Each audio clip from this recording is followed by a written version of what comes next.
Over feeding. ఇండియాలో biggest myth ఏందో తెలుసా మీకు? లావుగా ఉంటే హెల్దీగా ఉంది, సన్నంగా ఉంటే వీడు హెల్దీగా లేడు అని సింపుల్గా చూసి జడ్జ్ చేస్తారు. యాక్చువల్గా ఫ్రమ్ చైల్డ్హుడ్ నేను ఫేస్ చేసిన ఈ ఓవర్ ఫీడింగ్ అనేది ఎలా జరుగుతుంది. ఒకటి పేరెంట్స్ తప్పు ఉంది, ఇంకొకటి ఆ జడ్జ్ చేసే వాళ్ళ తప్పు కూడా ఉంది. పుట్టంగానే బ్రెస్ట్ ఫీడింగ్ ఉంటుంది.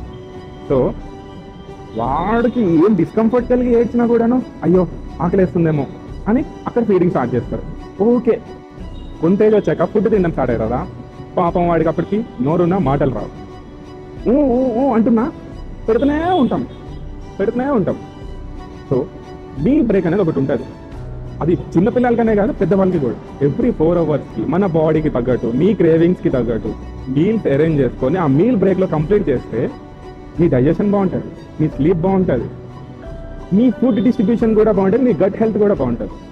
అది కాదని దొరికిందే ఛాన్స్ కదా అని తింటా ఉంటే మీ బాడీకి ఓవర్ క్యాలరీస్ వెళ్ళి అది ఎక్కడికి డిస్ట్రిబ్యూట్ చేసుకోవాలో తెలియక ఇంత పెద్ద పెద్ద బెల్లీలు వస్తాయి. అప్పుడు కింద సాగుతూ వస్తాయి బెల్లీలు.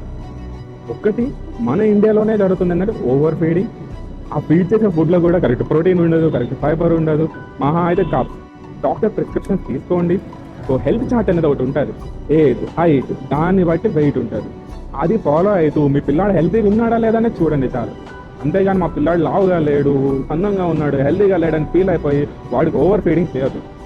వాడికి సరిగ్గా నిద్ర పట్టదు, మీకు నిద్ర పోనివ్వడు. Thank you. Do follow for more.